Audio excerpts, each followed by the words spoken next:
Au terme d'un match 6 extrêmement intense, les Wizards arrachent la victoire et la qualification pour le deuxième tour de ces playoffs 2017 à l'Est. L'équipe de la capitale aura pu compter sur un John Wall de gala, auteur de 42 points.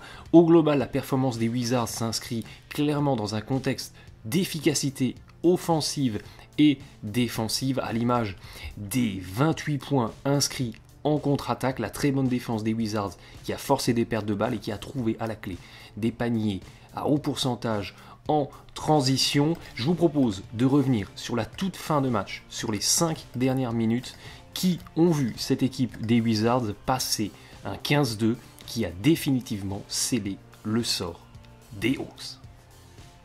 Alors que les Wizards ont eu jusqu'à 22 points d'avance, en l'espace de 10 minutes, cette équipe d'Atlanta est revenue à 3 points et à 5 minutes de la fin. Possession pour les Wizards, petite séquence en floppy pour Bradley Beal, démarquage le long de la ligne de fond, bon écran, derrière la défense ne sort pas sur lui et il peut sanctionner à 2 points avec un joli petit tir ouvert à mi-distance. Séquence suivante, montée de balle de Schroeder, écran haut sur lui, la défense des Wizards change, bonne accélération de Schroeder mais très bon rétablissement de Bogdanovic qui va bien contrer par l'arrière et les Hawks cassent la contre-attaque avec une faute. Mise en place placée mi-terrain pour les Wizards. On veut mettre quelque chose en place avec une sortie d'écran à partir du côté faible, mais cafouillage, mauvais spacing, Porter et Beal se gênent. Au final, Morris monte poser un écran haut sur John Wall. Inexplicablement, Schroeder ouvre la ligne du milieu au lieu d'orienter vers la ligne de fond. Résultat, John Wall peut attaquer tranquillement. Millsap est beaucoup trop bas pour contester le démarquage et Wall peut tranquillement s'élever pour un tir ouvert à mi-distance. Mise en place offensive des Hawks désormais à -7. Écran haut de Millsap sur Schroeder. Après son écran, il l'ouvre bien, c'est un pick and fade. La défense des Wizards est focalisée sur le ballon. Le close-out de Markieff Morris est tardif et puis il a les bras baissés. Bon tir ouvert de Millsap à 3 points, mais c'est un petit peu long. Rebond pour les Wizards qui vont pouvoir remettre en place, retemporiser sur une attaque mi-terrain placée. Balle en main de John Wall qui va descendre dans le poste de l'ailier côté droit, dos au panier pour une séquence d'isolation face à Schroeder. Voyez comment Morris a bien coupé vers le cercle en obligeant la défense des Hawks à descendre sur lui. Derrière, ça ouvre un coéquipier tout seul à 3 points, mais 2 joueurs des Hawks vont sortir sur lui. Erreur de communication défensive. Ça laisse Bogdanovic tout seul à 3 points dans le corner, mais c'est manqué. Derrière, séquence à basket avec une tentative de contre-attaque avortée et on retrouve des Wizards qui vont temporiser mi-terrain, qui aiment calmer le tempo et mettre en place quelque chose de structuré.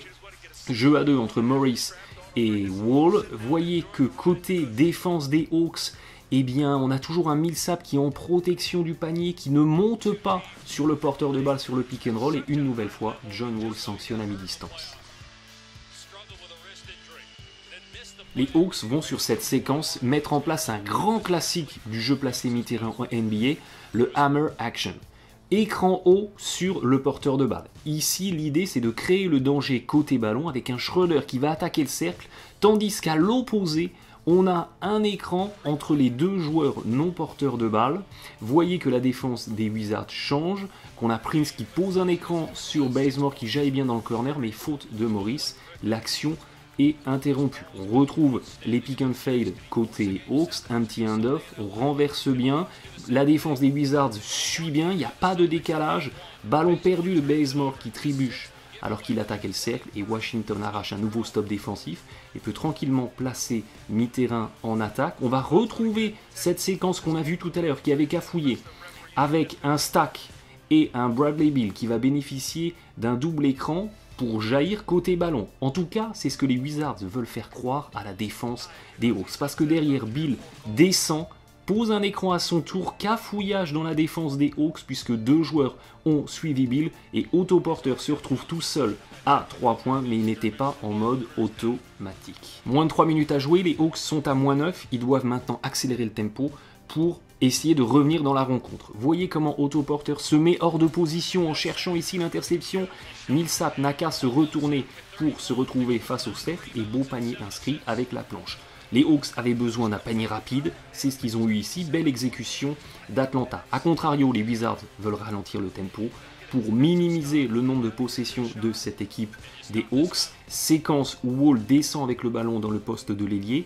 Voyez que Bazemore a tourné la tête, il a donc vu Morris arriver pour venir poser un écran et inexplicablement, Bazemore oriente vers le milieu au lieu de se mettre en ice pour ouvrir la ligne latérale.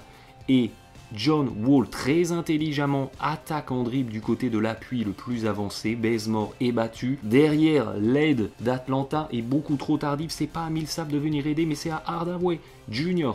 de venir aider ici. Il devrait déjà être entre Wall et le panier.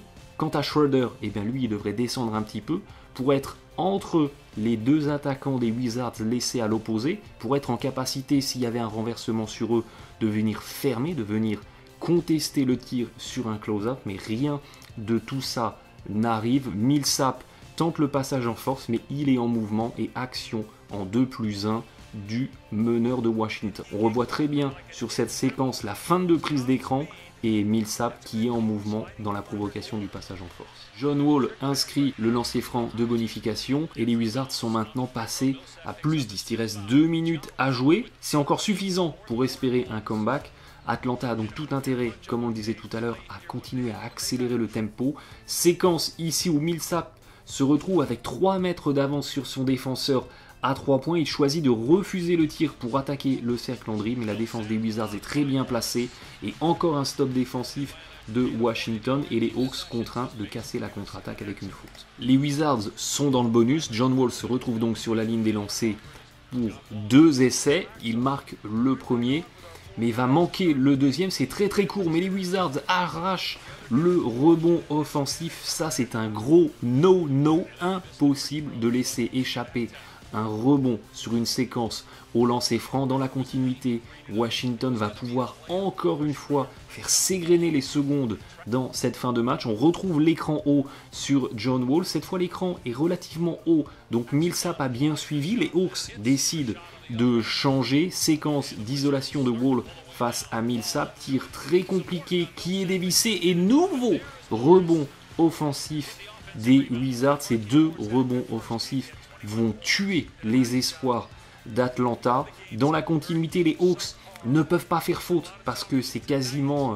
scellé le sort du match. Mais derrière, les Wizards peuvent encore une fois manger du temps sur l'horloge. Séquence de transition, Bazemore qui tente rapidement d'attaquer le cercle et qui perd le ballon. Séquence terrible pour les Hawks. Washington n'a plus qu'à dérouler son plan de match, à savoir continuer à manger du temps sur l'horloge des 24. Voyez que côté Hawks, on tente une trappe, une prise à 2 sur John Wall pour l'obliger à lâcher le ballon, mais derrière la rotation défensive est catastrophique et on laisse Wall attaquer le cercle et encore une séquence en 2+1 qui scelle le sort du match. Au final, les Wizards éliminent donc les Hawks en 6 matchs, 4 victoires à 2, dans un match 6 emmené par un John Wall de gala qui termine à 42 points, 16 sur 25 au tir et qui inscrit 19 points dans le 4e quart-temps à 7 sur 9 au tir sans aucune perte de balle. On a vu des Hawks qui ont manqué de qualité, de rigueur et de qualité d'exécution en attaque dans la fin de match. Ça aura été fatal.